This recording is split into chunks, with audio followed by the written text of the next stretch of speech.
Hello! Ang proyekto ay nakikipag-ugnayan sa iyo, Guru Markets. Nagsisimula tayo sa pangkalahatang impormasyon tungkol sa kumpanya. Pag-aralan natin ng mas detalyado ang bawat indicator.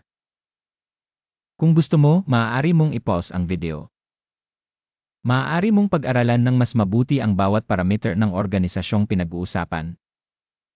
Ngayon ay titingnan natin ang kasalukuyang mga pangunahing tagapagpahiwatig ng kumpanya Janus Henderson Group Inc., ticker GE.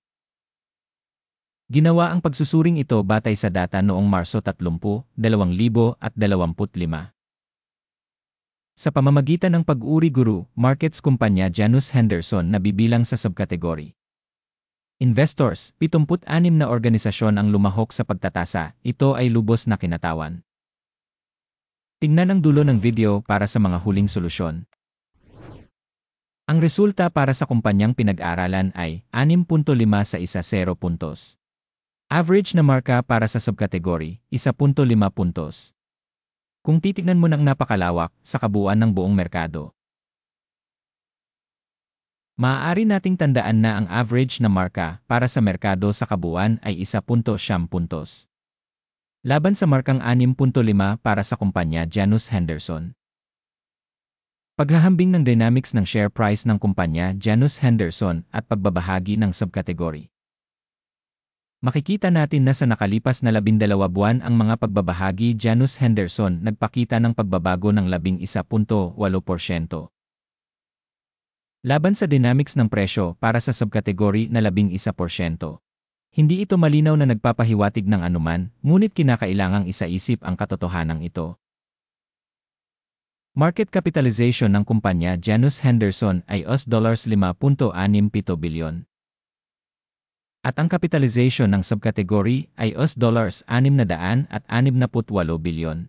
Janus Henderson ay may bahaging 0.840%, isa ito sa maliliit na kumpanya sa subkategory. Ang capitalization ng balance ng kumpanya ay $4.58 bilyon. Ang capitalization ng balance sheet ng subkategory ay $201 bilyon. Janus Henderson account para sa isang bahagi ng 2.277%. Na gumawa ng paghahambing ng mga inookupahang bahagi ng market at balance sheet capitalization, nakikita natin ang mga sumusunod. Ibahagi Janus Henderson sa isang subkategory kapag tinatasa ang market value ay 0.840%. Ang capitalization ng balanse ay 2.277%. Ito ay 168% pagtaas sa bahagi ng market capitalization. Pagtatasa ng bahagi ng kumpanya sa merkado at balanse ng capitalization sa subkategory, mabuti 1 puntos. Ang mga obligasyon sa utang ng organisasyon na pinag-aralan ay nagkakahalaga ng $0.504 bilyon. Utang sa halaga ng libro ay 11% ng equity. Puntos para sa mga obligasyon sa utang ng kumpanya, mabuti 1 puntos. Ang market price ng kumpanya sa ratio ng kita ay 14.2.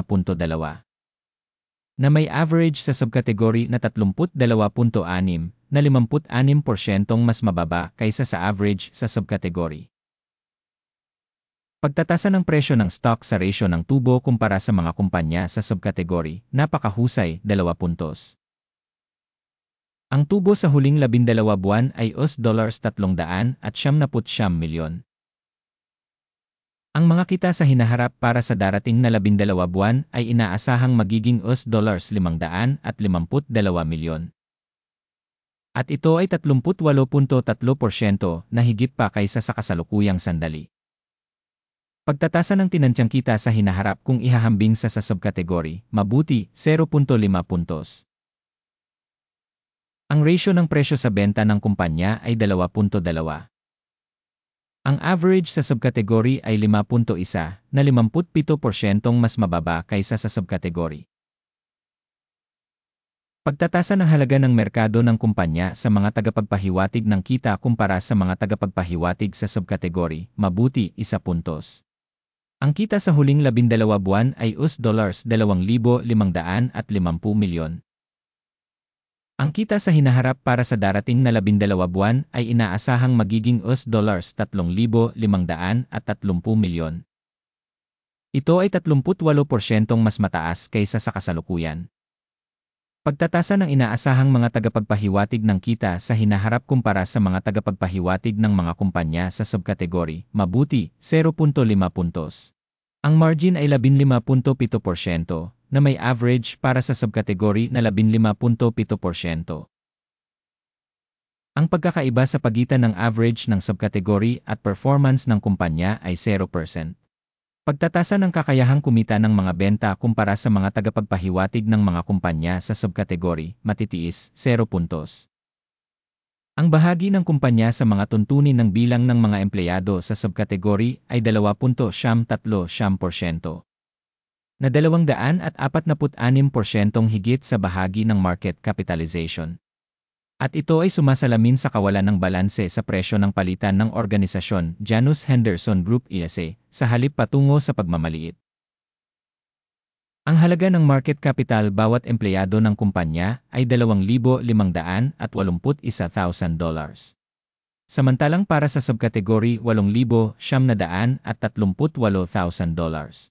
Ang pagkakaiba sa pagitan ng average ng subkategory at mga indicator ng organisasyon ay 71.1%. Pagtatasa ng halaga ng kapital ng merkado ng kumpanya sa bawat empleyado kumpara sa mga tagapagpahiwatig ng mga kumpanya sa subkategory, mabuti, 0.5 puntos. Ang kita ng kumpanya sa bawat empleyado ay $181.6,000.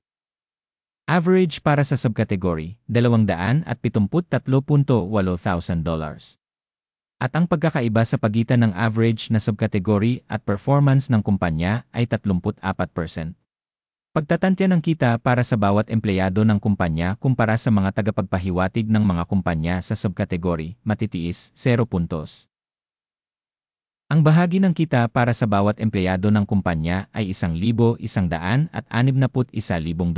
Ayon sa subkategory $1,747,000. Ang pagkakaiba sa pagitan ng average ng subkategory at pagganap ng kumpanya ay 50%. Pagtatantya ng kita sa bawat empleyado kumpara sa mga tagapagpahiwatig sa subkategory, matitiis, 0 puntos. Ang dami ng mga transaksyon sa pagbebenta ay 1.7%, na may average para sa subkategory na 2.7%. Ito ay isang maikling squeeze risk indicator.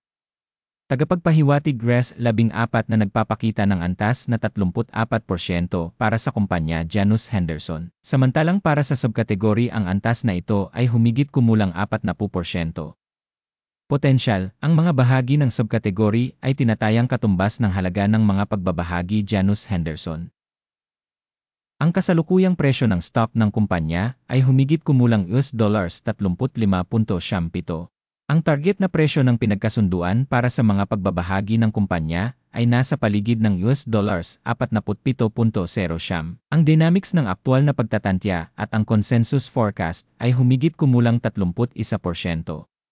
Tingnan natin ang talahanayan ng mga order na magagamit sa lahat. Ang link ay nasa nakapin na komento.